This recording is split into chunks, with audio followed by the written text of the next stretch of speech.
জিমখানা এবং হচ্ছে আমাদের রাসেল পার্ক এই এলাকায় তো ভোরবেলায় কি হয়, ছিনতাই হয়। হ্যাঁ, এটা ঠেকানোর জন্য আমরা সবসময় গাড়ি করে ঘুরতে পারি। এই জন্য চাইছিলাম যে ফুড পেট্রোল 3 জনের, একজন এসে 2 কনস্টেবল ফুড পেট্রোল পায়ে হেঁটে ওরা ওদিকে চক্কর দিবে আর কি।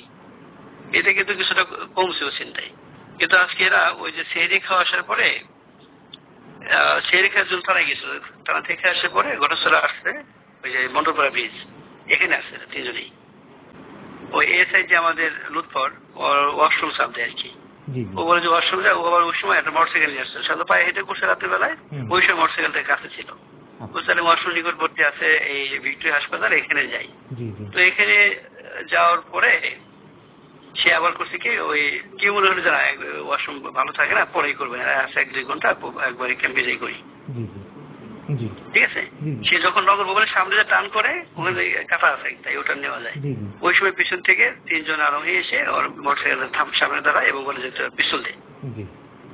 আর এক হাতে চাপাতি ছিল আর বলতেছে পিস্তল দে।